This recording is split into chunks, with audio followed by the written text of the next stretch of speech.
Kosar Ismail is on a drug run. He is carrying Somaliland's most valuable cargo, chat.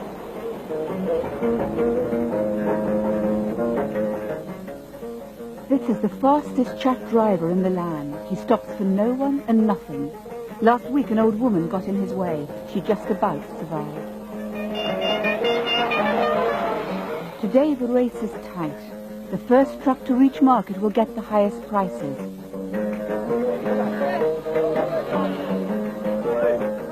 Somaliland's young government, desperately short of resources, has begun taxing chat.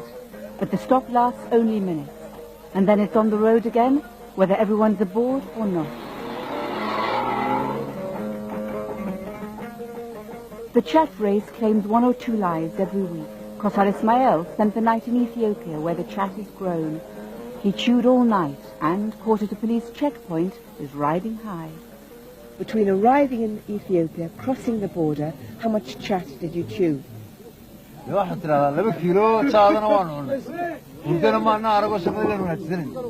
What do you feel like when you've eaten a kilo of chat?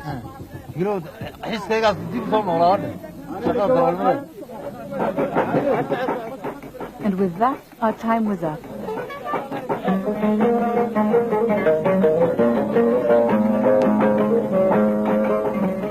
This man earns more in a day than most people make in a month. Kosar arrives in the capital Hargeisa in less than an hour. First again, there's already a crowd waiting, hanging on the arrival of the harmless-looking green leaves that are in reality a powerful stimulant. Chat is the biggest business there is in Somaliland, and the first truckload of the day is guaranteed to sell out in minutes. The man who's brought the first truck says he feels like a king. Chat drains Somaliland of about $200,000 hard currency a day, a third of the country's annual health budget. Economically, chat is a catastrophe.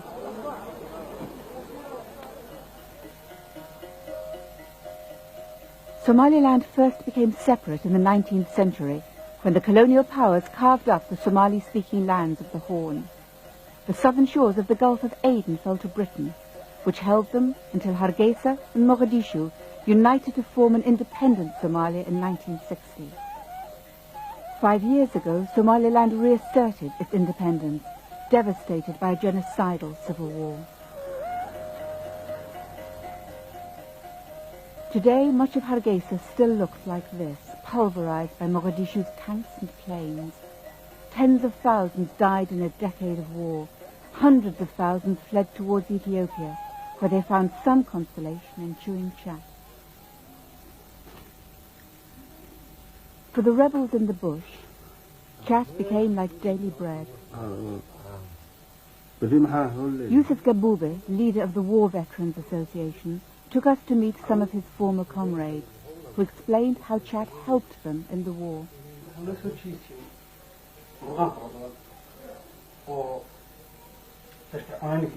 Main advantage was we used to become very alert when we chew chat. We used to walk longer distances, and also it was a kind of a stimulant for us to be more active. Daria Abdullahi Yusuf still chews for 16 hours a day. The result is insomnia, a poor appetite, empty pockets.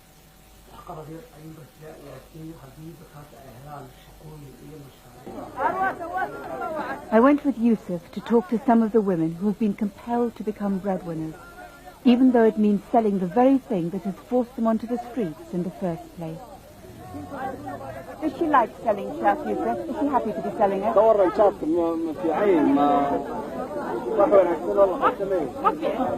not a good thing.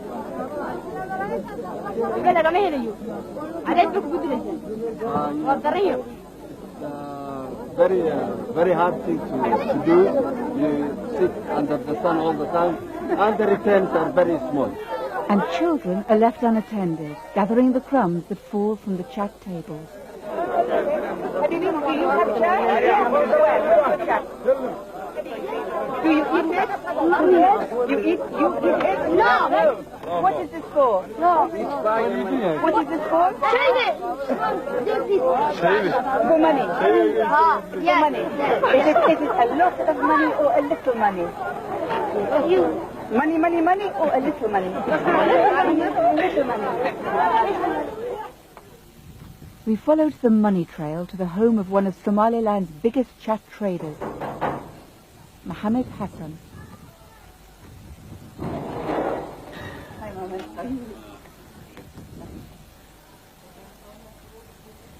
How much money can you make as a chat trader these days in Somaliland? Well, in a good day, you will make $2,000 to $3,000. What makes it a good day for you? Well, you have to be very lucky. For example, your truck comes in first, or your competitor's truck overturns. So if one of your competitors has an accident, that makes it a good day for you? Yes, it will make a good day for you, because his chat will be postponed from the market, and probably you will have the market by yourself. Do you think it's a good thing, chat chewing? I don't think it's a good thing to do chat. Why not? Because it's not good for anything. It's a waste of money. It affects the family relations. It affects your ability to do fruitful work, or it's not good in any way. In that case, why are you encouraging it by selling it? If I'm not selling, there will be somebody else who is selling it. So if it is somebody else, it's rather be me. Family relations are now so affected by the chat culture that Hargeisa District Court is filled with women seeking divorce. The international community may be fickle, but chat is a faithful mistress.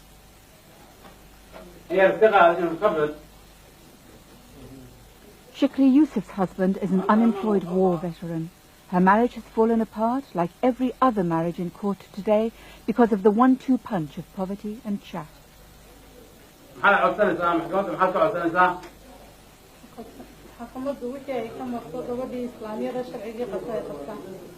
شاء الله تحصل على حقوقك. اسمع.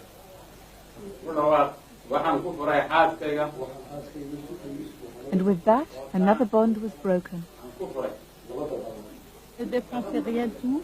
Il ne me donne pas ni de manger, ni de dépenses sur moi. Qu'est-ce qu'il faisait avec son argent? Il mangeait avec le cas. Il mangeait beaucoup de cas? Bien sûr. Lorsqu'il mange le cadre, il ne dormait pas toute la nuit.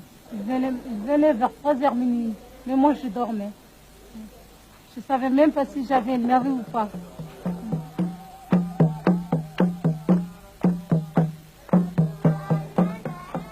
Yusuf and I drove into the desert to meet other casualties of chat. For chat is also a major health problem. Young men already traumatized by war are being paralyzed and blinded by strokes. These men are experiencing chat psychosis, victims, according to some researchers, of the highest incidence of mental illness in the world. But Somaliland has not a single psychiatrist. What it does have is an open-air asylum run by a traditional healer who bans chat and replaces walls with chains. This young man was in Yusuf's battalion and explained through him exactly what that meant. Our battalion was a guerrilla battalion of 120, and only 30 survived. 30 out of 120?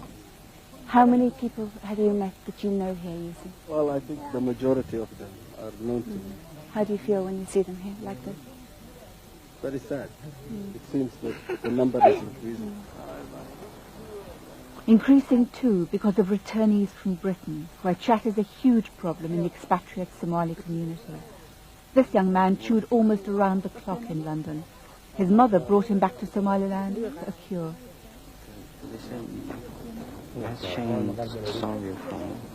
Do you think the chains solve your problem? No. Not? But not just chains, whips too, meant to exorcise the devils that they say have possessed him since he chewed. Right. Does it hurt? Does it hurt when I touch it? It's grim, but it's all there is. Hargeysa's psychiatric ward was destroyed in the war.